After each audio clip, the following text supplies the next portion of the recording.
Morning student. बच्चों कल हमने हिट्टार्ड विधि पढ़ी थी। हिट्टार्ड विधि में सूत्र का एक स्थापन किया था और वो सूत्र था जब जो विद्युत अपघट्ट पदार्थ के आयन होते हैं वो इलेक्ट्रोड से क्रिया नहीं करते हैं, यानी उस समय हमने इलेक्ट्रोड क्या लिया था, प्लेटिनम। पहली कंडीशन में अपन ने टी पॉजिटिव और टी नेगेटिव निकाला था। यानी हिट्टार्ड विधि में कल हमने बताया था कि इसमें 3 प्रभाग होते हैं, कैथोड प्रभाग, एनोड प्रभाग और मध्य प्रभाग।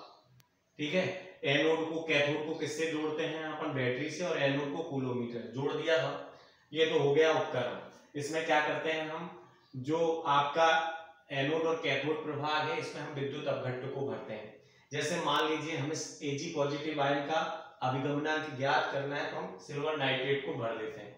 प्रयोग से पहले इसको तौल लेते हैं, बैलेंस कर लेते हैं, वो हम नोट कर लेते हैं, वो Ni की मात्रा होती है। जैसे विद्युत धारा प्रवाहित होती है, धनायन एनोड से क्रिया करके एनोड से गमन करके कहां आते हैं, कैथोड पर, तो इसके भार में कमी आ जाएगी। प्रयोग के बाद इसको तोड़ लेंगे, वो Nf होता है। समझ में आई? तो T positive is equal to हमने बताया था U upon U plus V। U की वैल्यू क्या हो गई थी, हमने आपको बताया था कितने आयन गए थे प्रारंभ में से, Ni minus Nf upon total निक्षेपित कितने हुए थे, N। इससे आपने T पॉजिटिव निकाल लिया था। और हम जानते हैं धनायन और ऋणायन का अभिगमन क्या है, T positive plus T negative is equal to 1 होता है। T पॉजिटिव आ गया तो 1 में से माइनस कर दोगे तो आपको T नेगेटिव मिल जाएगा। इस तरीके से जब आप विद्युत जो आपने ये सेल बनाया है इसमें एनोड और कैथोड में प्लेटिनम इलेक्ट्रोड लेते हैं तो आपने वो बात कर ली। लेकिन जब हम सिल्वर इलेक्ट्रोड लेते हैं तब क्या होता है, यानी ऐसा इलेक्ट्रोड लेते हैं जो आयन से ही क्रिया कर ले। तो फिर ऐसी स्थिति में जब आयन इलेक्ट्रोड से क्रिया करते हैं, यानी जब हम इलेक्ट्रोड के रूप में यहाँ सिल्वर का उपयोग करते हैं, तो क्या कंडीशन बनती है, जब सिल्वर के इलेक्ट्रोड प्रयोग में किए जाते हैं तो ये इलेक्ट्रोड यहां से जब Ag पॉजिटिव जाएंगे तो NO3 माइनस बनेंगे। ये Ag इससे क्रिया करके क्या बना लेगा, AgNO3 का निर्माण कर लेता है, जिससे कि अतिरिक्त मात्रा में धातु आयन का, तो अब AgNO3 फिर टूटेगा। तो ये जो आपका ये इलेक्ट्रोड है इससे भी Ag पॉजिटिव गमन करेंगे। यानी कहने का तात्पर्य है कि जो विद्युत अपघट्ट पदार्थ है उसकी और अतिरिक्त मात्रा बढ़ जाती है। समझ में आई बच्चों बात? तो इसमें जब हम दूसरी कंडीशन पढ़ रहे हैं, जब आयन इलेक्ट्रोड से क्रिया करते हैं तो उस समय हम जो आपके एनोड और कैथोड है इलेक्ट्रोड है इसमें सिल्वर इलेक्ट्रोड की बात करते हैं, सिल्वर धातु का प्रयोग करते हैं। ये सिल्वर धातु क्या करते हैं, नाइट्रेट आयनों से क्रिया करके अतिरिक्त AgNO3 का निर्माण कर देते हैं। स्टार्ट करते हैं। प्रारंभ में धनायन की ग्राम तुल्यांक अपन ने नापे हुए Ni है, कोई दिक्कत नहीं। अब क्रिया के दौरान बनने वाले धनायनों की संख्या मान लेते हैं, जो बनने क्रिया जब हुई तो बनने वाले धनायन कितने थे, Ni थे, इसके द्वारा बनेंगे ना। तथा प्रयोग के बाद विलयन में धनायनों की संख्या कितनी है, Nf। तो धनायन का अभिगमनांक अपन जानते हैं, U की वैल्यू कैसे निकालेंगे। अब देखो प्रारंभ में इतने थे, क्रिया के दौरान इतने, इन दोनों का total minus, is that clear? कोई दिक्कत नहीं। तो कितने गए, यानी ये तो प्रारंभ में था तो प्रयोग से पहले, प्रयोग के दौरान ये बने तो टोटल ये होंगे। अब कितने निकल गए, Nf निकलने के बाद कितना बचा, Nf बचा, तो इस दोनों के टोटल में से इसको माइनस तो कितने आयन निकल गए वो पता चल, टोटल कितना है N। समीकरण नंबर 1, ये T पॉजिटिव मिल गया, T positive plus T negative is equal to 1, 1 में से माइनस किया अपन ने तो T negative is equal to 1 minus T positive की वैल्यू पुट करी तो यहाँ Ne एलसीएम आ गया, Ne माइनस Ni, ये माइनस प्लस माइनस हो गया, Ne plus Nf, minus minus plus हो गया, Ne से Ne कैंसिल हो गया, Nf को पहले लिख दिया, ये T नेगेटिव की वैल्यू आ गई। इस तरीके से बच्चों दो सूत्र बनेंगे, यानी जब आयन इलेक्ट्रोड से क्रिया करें तब, जब आयन इलेक्ट्रोड से क्रिया न करें तब। जब आयन इलेक्ट्रोड से क्रिया नहीं करते उस समय इलेक्ट्रोड प्लेटिनम होता है, जब आयन इलेक्ट्रोड से क्रिया करते हैं उस समय इलेक्ट्रोड सिल्वर लिया जाता है। ओके, कोई दिक्कत? तो ये बच्चों हिट्टार्ड विधि और चल सीमा विधि दोनों में से एक तो निश्चित रूप से पूछा जाएगा। तो ये पहले फिर बता देते हैं, इसमें जब हम सिल्वर इलेक्ट्रोड लेते हैं तो जो नाइट्रेट आयन है इनसे क्रिया कर लेते हैं, जिससे अतिरिक्त AgNO3 का निर्माण हो जाता है। अब ये तो बात होगी, अब सूत्र कैसे बनाएंगे, प्रयोग से पहले तोला Ni, क्रिया के दौरान क्योंकि अतिरिक्त बने Ne, तो टोटल कितने हो गए Ni प्लस Ne।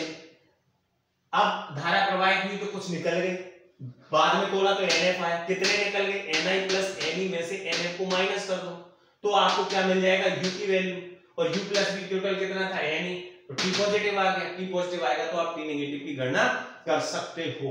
तो बच्चों चल सीमा विधि और हिट्टार्ड विधि दोनों को ध्यान से पढ़ना। आइए बच्चों बात करते हैं ओस्टवाल्ड तनका के नियम। नेक्स्ट टॉपिक है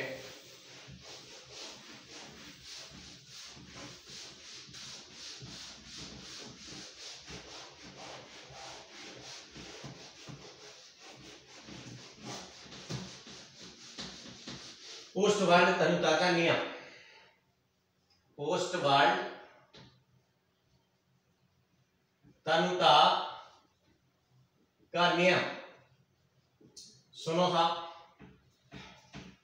जब कोई विद्युत अपघट्ट पदार्थ है, जब किसी विद्युत अपघट्ट पदार्थ को जल में डालते हैं तो आयनिक एवं अनायनिक अणुओं के मध्य साम्य स्थापित हो जाता है। जैसे सपोज मान लेते हैं ए भी एक विद्युत अपघट्ट पदार्थ है, इसको अपन ने किस में डाला बच्चों, वाटर में डाला।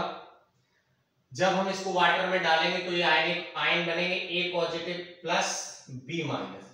ये आयनिक है, आयनिक, और ये कौन से हैं, अनायनिक, अनायनिक। यानी कह रहा है कि जब किसी विद्युत अपघट्ट को जल में डाला जाता है तो आयनिक और अनायनिक अणुओं के मध्य क्या स्थापित हो जाता है, इक्विलिब्रियम स्टेबल हो जाता है। प्रारंभ की बात करते हैं, अध्ययन करते हैं। प्रारंभ में मान लेते हैं जब t बराबर 0 होता है, इसके कितने मोल लिए, 1। इसके कितने बनेंगे, यानी प्रारंभ में जब रिएक्शन स्टार्ट होती है उस समय प्रोडक्ट नहीं बना होता। आफ्टर सम टाइम जब साम्य स्थापित हो गया, साम अवस्था में कितने समय पश्चात मान लेते हैं t बराबर t सेकंड बाद साम अवस्था आई। इस एक में से अल्फा मोल तो किसमें कन्वर्ट हो गए, ए पॉजिटिव, और अल्फा किसके बन गए, बी नेगेटिव। इसके 1 थे, अल्फा निकल गई तो कितना बचेगा, 1 माइनस अल्फा। यानी कह रहा है कि हमने प्रारंभ में ए बी के 1 मोल लिए थे। प्रारंभ में उत्पाद की t बराबर 0, दैट इज मींस अभी रिएक्शन स्टार्ट हुई तो उत्पाद अभी बनेगा नहीं, 0 रहेगा। कुछ समय पश्चात साम्यावस्था है t बराबर t सेकंड, इस 1 मोल विद्युत अपघट्ट पदार्थ में से अल्फा मोल ए पॉजिटिव के अल्फा मोल बी नेगेटिव के वियोजित हो गए, टूट गए। ये 1 था, अल्फा निकल गए तो कितने बचे, 1 माइनस अल्फा। आइए सक्रिय द्रव्यमान के नियम से, सक्रिय द्रव्यमान के नियम से इनका सबका सक्रिय द्रव्यमान निकाल लेते हैं। AB का सक्रिय द्रव्यमान को बड़े कोष्ठक में लिखा जाता है। AB का सक्रिय द्रव्यमान is equal to N upon V, N की value 1 minus alpha upon V, ये आ गया था। इसी तरीके से एक्टिव मास हमने A पॉजिटिव का निकाला, N upon V is equal to alpha upon V। इसी तरीके से एक्टिव मास B नेगेटिव का निकाला, N upon V। Active mass क्या होती है, सांद्रता होती है, concentration, number of moles present in 1 litre of volume is called active mass, सक्रिय द्रव्यमान। यानी विलयन के 1 लीटर में उपस्थित विलय के मोलों की संख्या सक्रिय द्रव्यमान कहलाती है, यानी सांद्रता। 1 लीटर विलयन में उपस्थित विलय के मोलों, n क्या है, मोल, किसमें, 1 लीटर में, वो क्या कहलाते हैं, सक्रिय द्रव्यमान। n की वैल्यू अल्फा अपॉन v।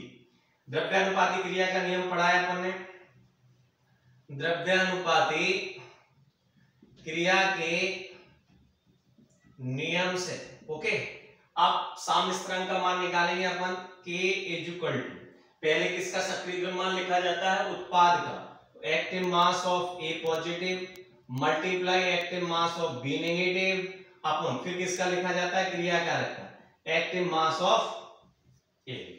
यानी आपने द्रव्यलाभ मास एक्शन पढ़ा। द्रव्यानुपाती क्रिया का नियम कहता है कि जब साम्य अवस्था स्थापित होती है तो जो साम्य स्थिरांक होता है कैसे लिखा जाता है, उत्पाद की सांद्रता बटे क्रिया कारक की सांद्रता। मान रखो k is equal to, A positive की वैल्यू अपन ने निकाली है कितनी, alpha upon v, multiply B negative की वैल्यू क्या है, alpha upon v upon 1 minus alpha upon v। Solve करोगे k is equal to alpha square v square upon 1 minus alpha upon v, v से स्क्वायर कैंसिल हो गया, k is equal to alpha square upon v 1 minus alpha. इतनी बात समझ में आई आपको, v से स्क्वायर कट गया, v नीचे आ गया, v 1 माइनस अल्फा। लेकिन अनंत तनुता पर